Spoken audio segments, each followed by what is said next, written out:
So Michael Jackson, I think, on Thriller has sold maybe 18, 20, 30 million records of those. Yeah. So that just goes beyond the pale. That's beyond the pale, yeah. Yeah, you can't even name that. he took off. He's in Bahrain, I think. That's a strange guy. I actually met him one time when I was playing with David Bowie. We were on tour with David Bowie, and he showed up to the Los Angeles show. While you're doing that, I'm just going to ask Bond to catch the gold one also. Yeah, great. We get to keep talking, though. But David, during David's show, Michael Jackson, it's funny, whenever David played, a lot of celebrities would show up. Mm-hmm. You know, Mick Jagger showed up, the Rolling Stones, Andy Warhol, Sting, Raquel Welch, just any number of celebrities would show up just because they admire him, yeah? Yeah, to admire him. They admire him and they wanted to see the show. So a lot of times we'd be playing and I'd be standing on stage singing, I'd look to my left and there would be Sting standing there just kind of just watching the show, you know? Mm-hmm. Sure, why not? They learn from each other. You know what I mean? Yeah, they learn from each other. And then I remember in New York we had afterwards we had a party, and then they sort of took us in like a little tour bus, a small miniature tour bus to the show. And as I walked off the bus, there was Andy Warhol shaking hands with everybody. I thought, I can't believe I was sitting here shaking hands with Andy Warhol. Look at that! Look at that! You know, and then we sat with Keith Richards. I sat right next to Keith Richards, and he's asking me questions about, well, now, how do you guys do that? I mean, what you guys do that? You know, just like a Johnny Depp type of guy from Pirates of the Caribbean. Is he really like that, or is he putting it on? He's very like that. He's very like that. And he's got his voice like he's a very heavy accent. He leans out, he talk like this. Yeah, just crazy guy. So he's very much a character, like a pirate. He's very much like a pirate, yeah. Wow, those guys just keep and the crazy clothes and the jewelry and the wristbands and the hair braids. They're nuts. You never really, you sort of steered clear of a lot of stuff. And that I think it can be attributed to your longevity as far as, you know, being in this field, being able to be versatile, and avoiding some of the pitfalls. We talked about it a little bit, but it never hurts because people that aspire, you know, to get into this profession, and we have young people out there. Yeah, sure we do, yeah. Can you give them your words of wisdom? Well, it's a dangerous business to go in if you go in for the celebrity alone. You have to go in because when you're sort of born with a talent, and you realize it, whether you're 5, 6, 7 years old, or whether you're 10, 12, or whether you're 16 or 18, or even if you reach like in your 30s, you've got to go for this for the art, the artistic sense. If you go in only for the money or the celebrity or to meet people, to be famous, it's very counterproductive. But it's very elusive.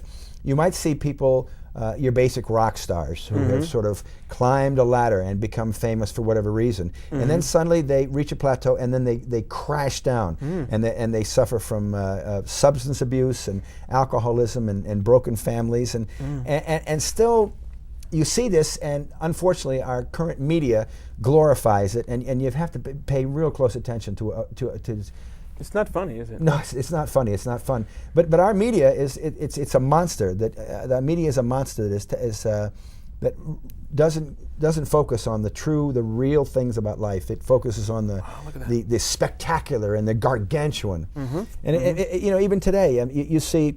I mean, I've been always conscious of the fact that we have many troubles in this world. We have fighting all over. We have fighting in many parts of the world. We have death, and we have starvation, and yet you look on the paper and we're concerned about Anna Nicole Smith's death and what the drug she took, and who was the father of one of her children, and where's the baby going to get, and what's Paris Hilton doing in prison, and what are these girls doing, and they're going out and getting in automobile accidents because they're drinking and taking drugs and yet the media, unfortunately, it sells papers because a lot of people's consciousness is at a very low level, and you know that some certain consciousnesses, most people are at a very low they just want to hear the dirt, at a very low burning point.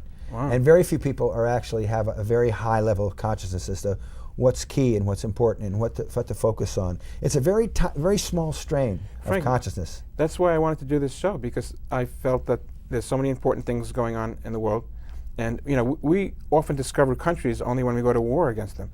You know, and we never hear some of the, you know, beautiful and amazing things that are going on in the world. We only hear the bad things, and if we learn to expect, if we watch only the bad things, then we learn to expect bad things. Yeah. And how come, you know, there are really good things, like let's say an Asian country that say that their gross national product is happiness. Why isn't that?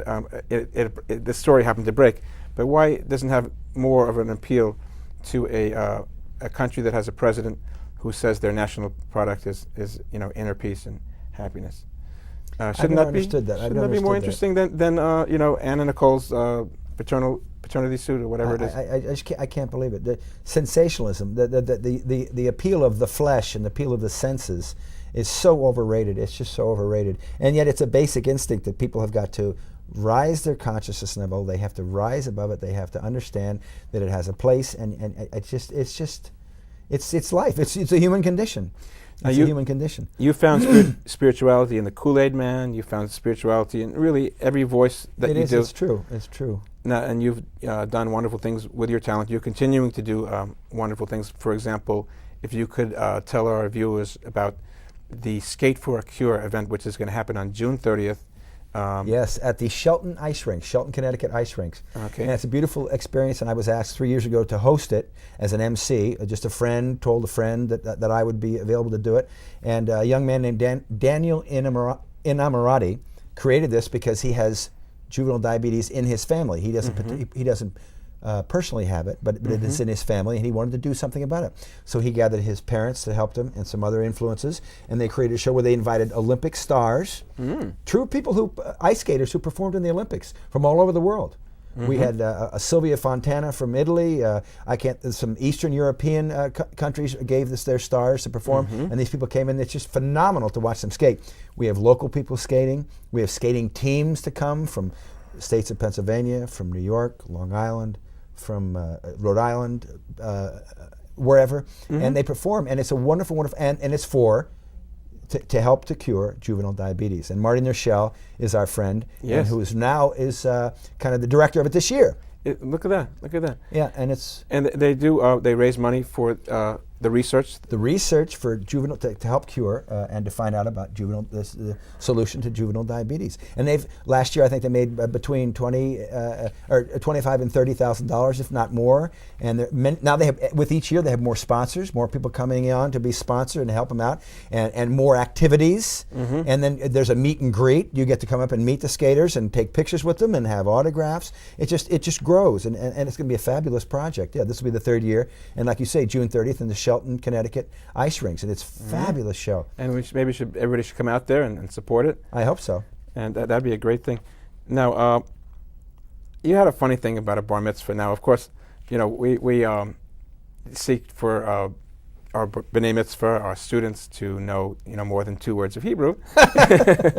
But I thought it was funny anyways, because sometimes you do feel that as a teacher, as a rabbi, trying to teach this language, which is really theirs, but it's in all intents and purposes, it's a foreign language. Yeah.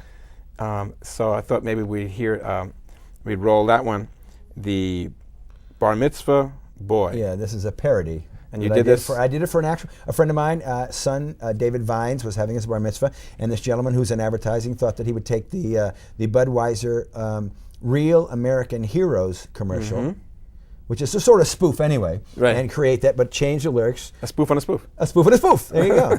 And so it became very entertaining. So I did all the voices, and I did the voiceover, and I did all the singing on the thing. So it turned out very well. And they made copies and gave it to all the people.